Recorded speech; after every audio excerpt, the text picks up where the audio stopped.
The Fool and the Fair, Wisdom in Disguise ***.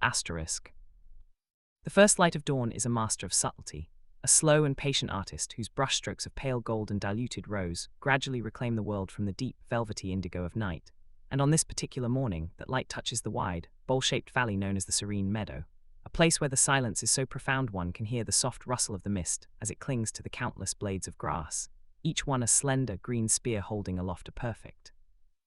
trembling dewdrop that captures the nascent glow like a liquid prism, and it is from within this spectral, shifting sea of white that a form begins to resolve itself, a solitary figure standing within preternatural stillness that suggests not a recent arrival, but a permanent feature of the landscape that has simply been unveiled by the retreating dark, a form draped in a voluminous patchwork cloak, a garment that tells 100 silent stories of its own, each patch a fragment of a different life.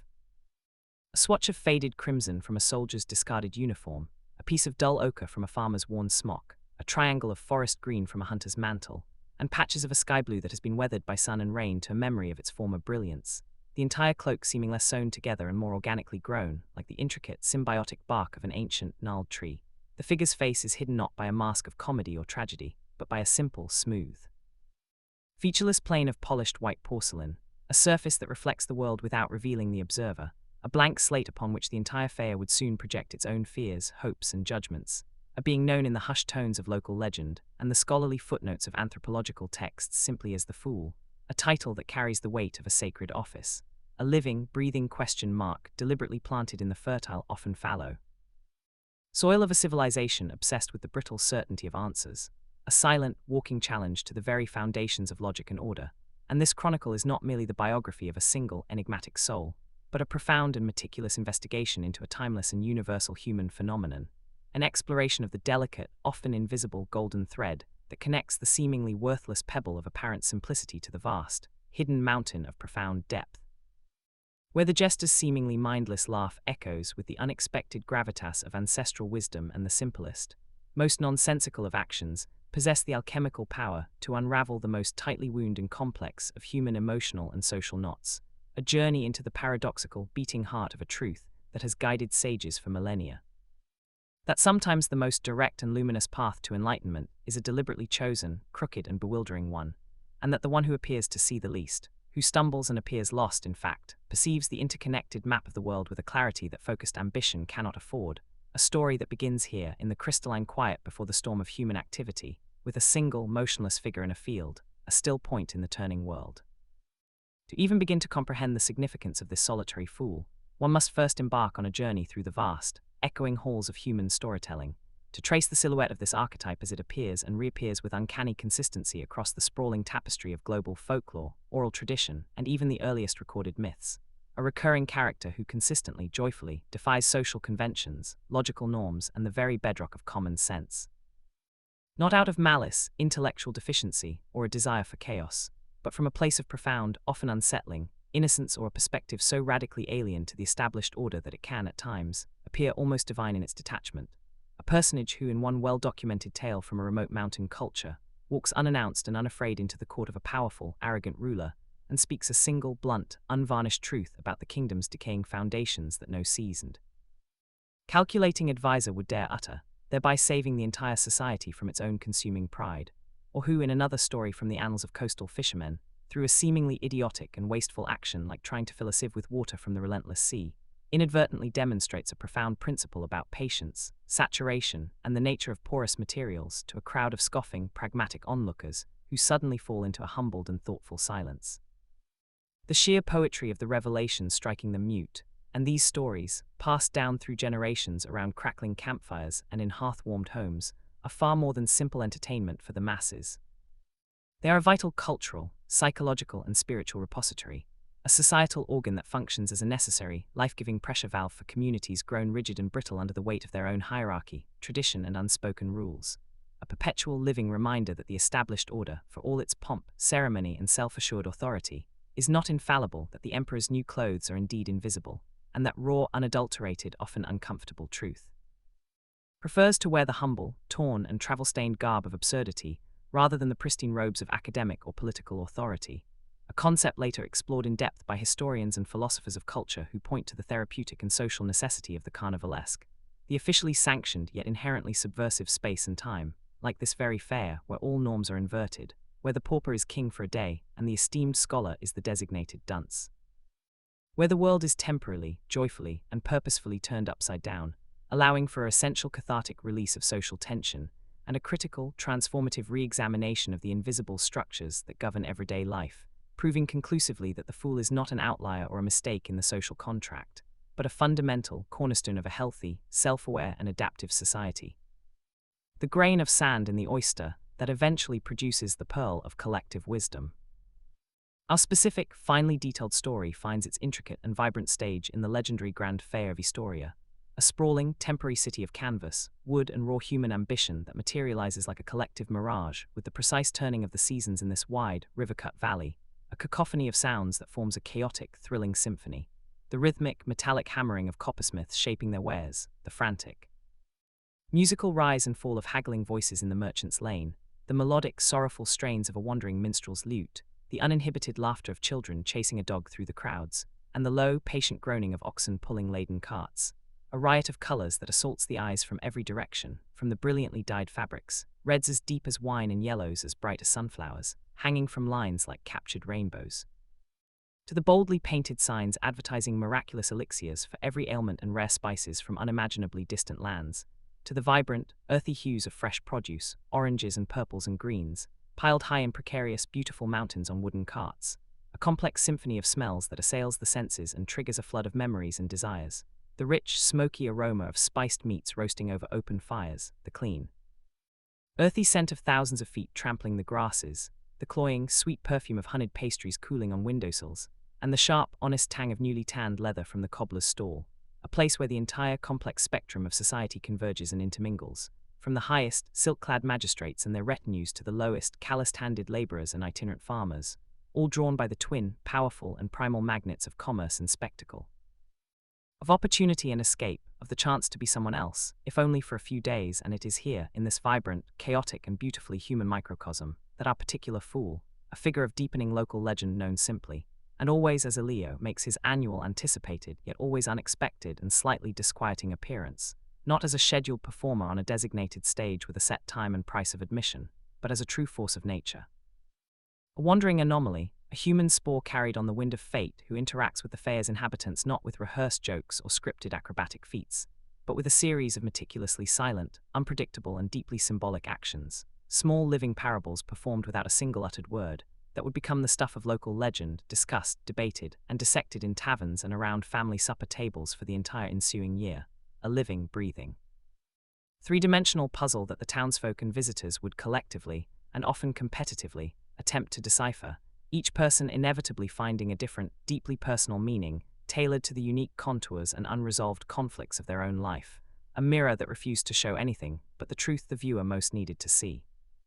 The first day of the fair is a creature of pure, unadulterated potential, the very air crackling with a tangible anticipation as the crowds begin to thicken from a trickle to a river, a flowing, chaotic current of humanity surging through the makeshift avenues carved between the stalls, and it is at the central crossroads, the absolute busiest intersection where all paths of desire and necessity converge, that a Leo chooses to make his initial, confounding statement.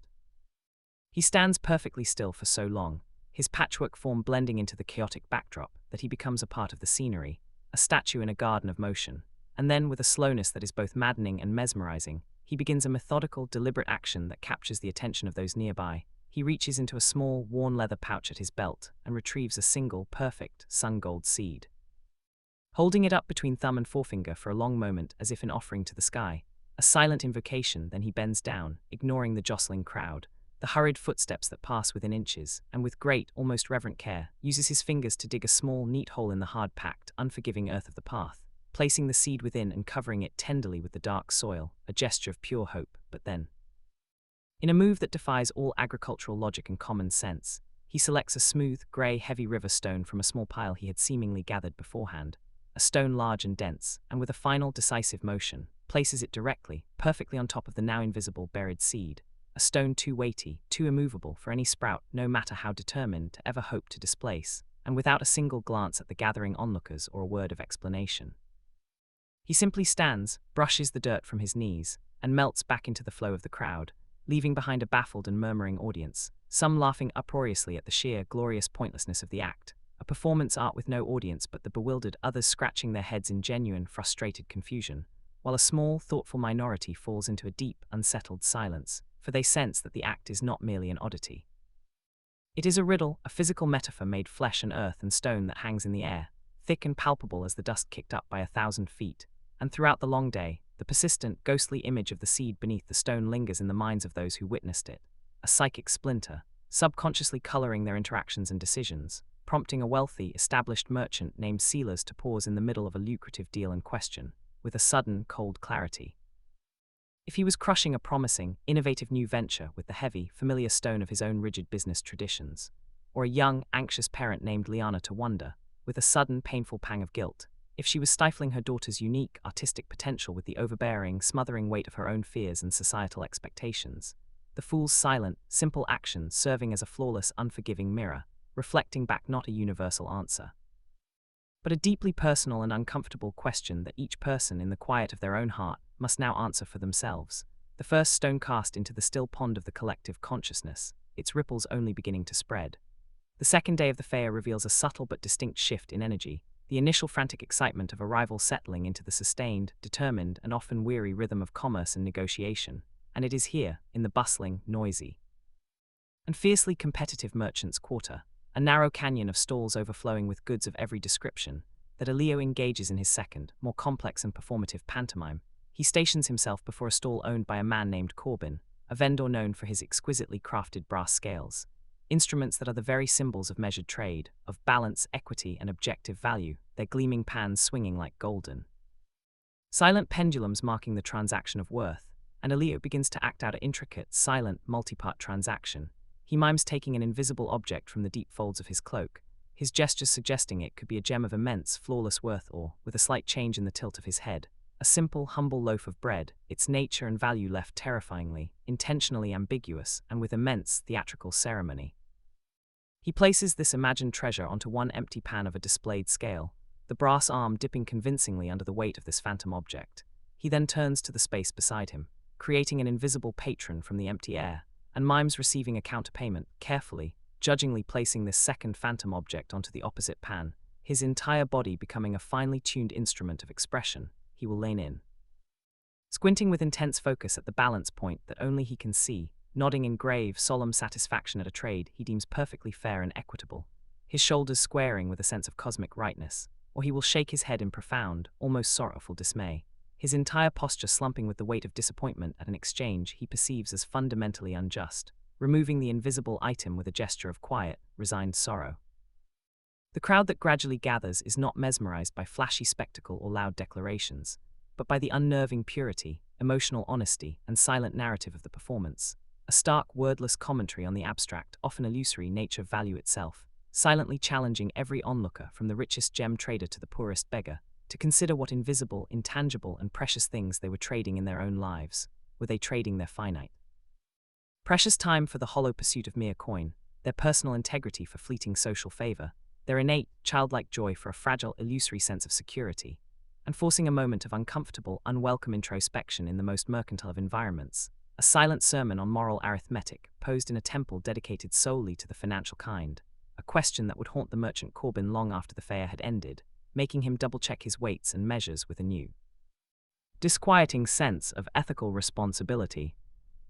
As the fair reaches its midpoint, the collective energy begins to wane, tinged with a palpable collective weariness from days of constant stimulation, sensory overload, and social performance. And it is here, in this collective lull, this moment of vulnerability, that Elio appears at the community's symbolic heart, the old, moss-covered stone well at the quiet edge of the main square, a place where people come not only for life-giving water, but for a moment of quiet respite. A few stolen seconds of solitude and reflection amidst the overwhelming chaos, and instead of drawing water, he simply leans over the damp, cool, moss-covered parapet, his featureless white mask pointing down into the darkness like a compass needle seeking true north, staring intently into the deep, reflective, black surface of the water far below. He remains there for hours, motionless, a living statue gazing into the liquid, silent abyss, and one by one, others are drawn to this silent, magnetic vigil, not to look at the fool, but to stand beside him and look with him, to peer into the well and see what he sees, and in the quiet, shared stillness, broken only by the distant, muffled sounds of the fair, they see only their own faint, wavering, distorted reflections looking back from the depths, a simple yet devastatingly powerful reminder of the most neglected human need.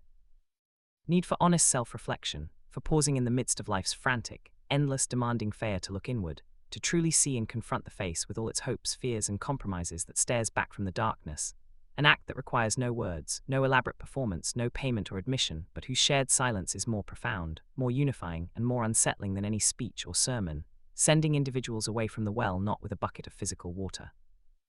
but with a soul weighed down by a flood of swirling, personal, and often unresolved thoughts. A young apprentice named Finn, who had come to the fair to escape a domineering master, saw in that water not a boy, but a ghost of his own potential, and resolved then and there to change his path, a decision born not of passion, but of the quiet clarity found in a moment of shared, silent observation.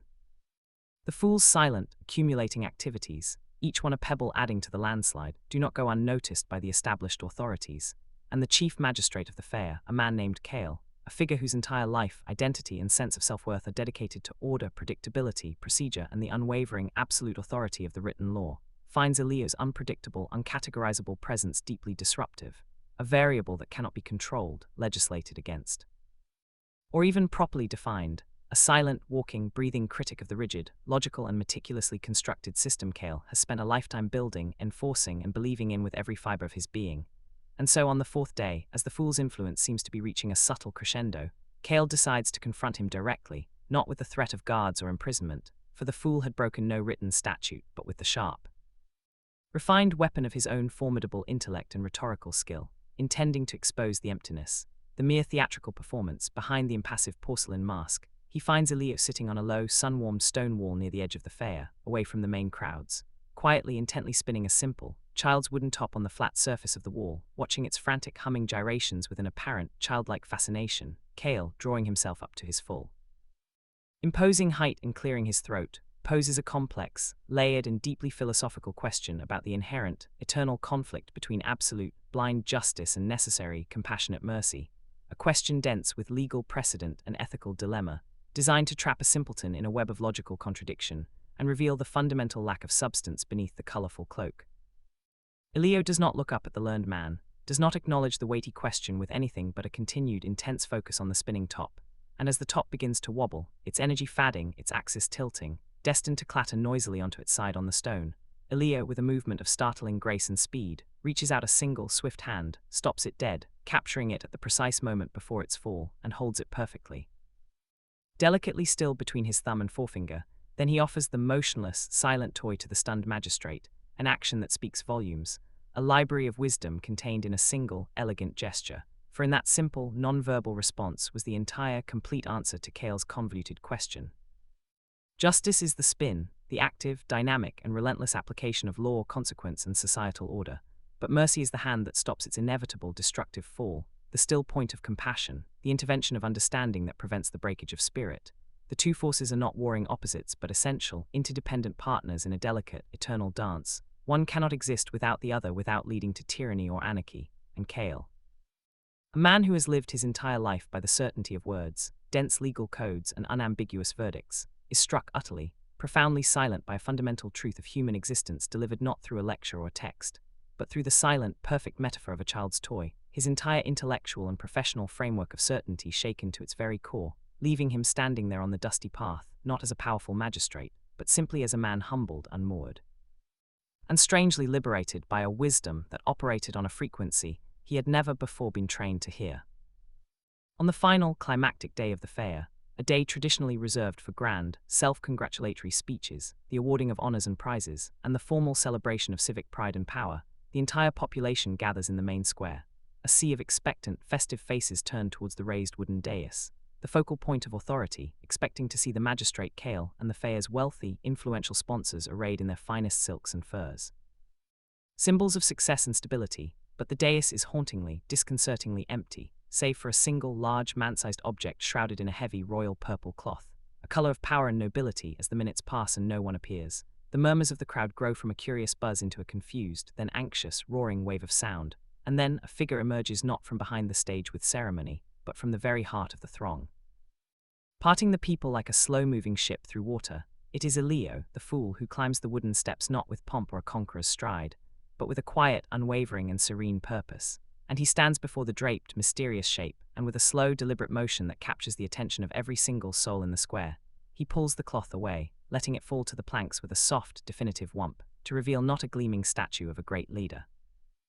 Not a golden symbol of power or wealth, but a plain, unadorned, starkly empty stone plinth, a block of raw, unclaimed potential, and he then turns to face the crowd, 1,000 pairs of eyes upon him, a collective breath held, and steps up onto the plinth, standing there not as a ruler or a new idol, but as a placeholder, a vessel, a human question mark silhouetted against the vast, indifferent, and open sky, and in that breathtaking, utterly silent moment. The accumulated meaning of his entire week's performance crystallizes into a single, stunning, collective revelation that washes over the crowd in a wave of understanding. For the plinth represents all the pedestals upon which society blindly places its idols, its unexamined concepts of power, wealth, wisdom, and authority, and the fool, by placing his own humble, patchwork-clad, and seemingly worthless self upon it, demonstrates with devastating,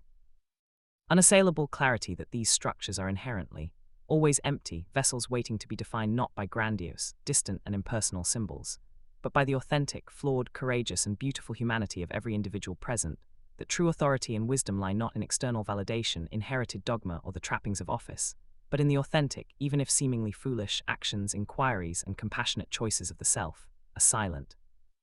profoundly powerful climax that strips away generations of pretense and social conditioning and leaves the entire crowd, from the richest merchant to the poorest beggar, in a state of awed, collective, and deeply personal revelation, the noise of the fair completely swallowed by the immense, crushing weight of this shared, silent understanding, a moment of pure, unmediated grace.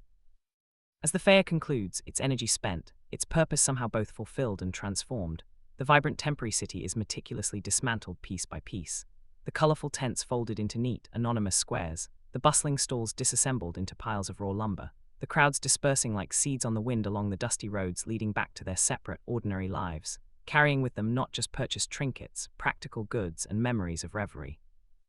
but the indelible, lingering, and transformative memory of the fool's silent lessons. The merchant Corbin finds himself in his shop for weeks afterwards, re-evaluating his very measures of value, introducing a new, more flexible scale for those in genuine need. The magistrate Cale begins a slow, profound, and quiet revolution in his courtroom, reconsidering his application of the law, infusing his judgments with a newfound, and sometimes controversial,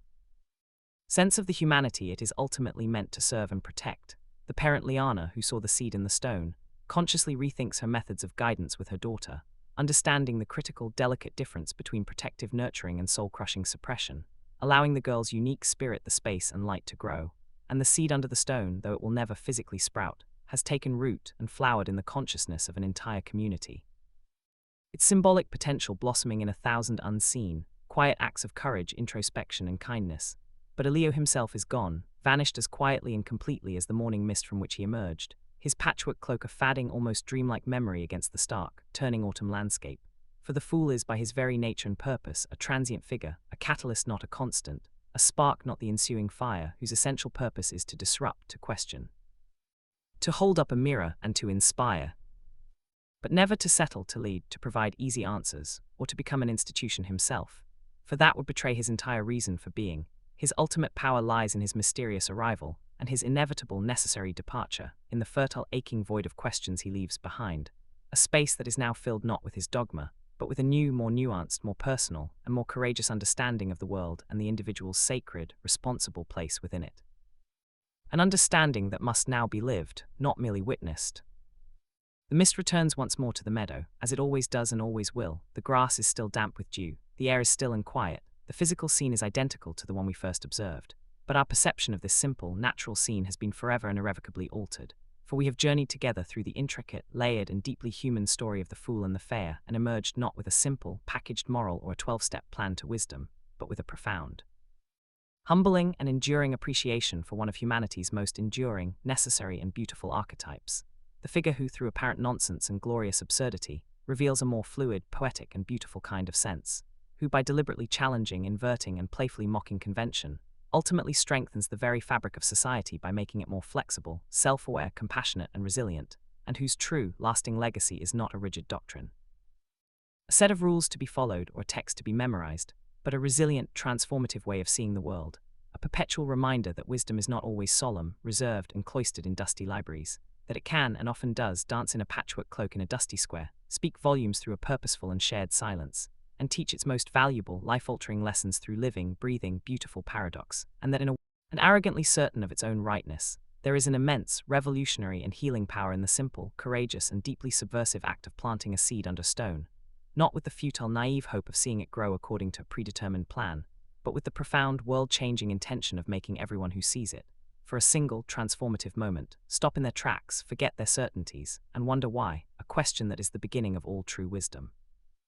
A silence that contains the potential for every song, a void that holds the blueprint for every creation, the true and enduring gift of the fool.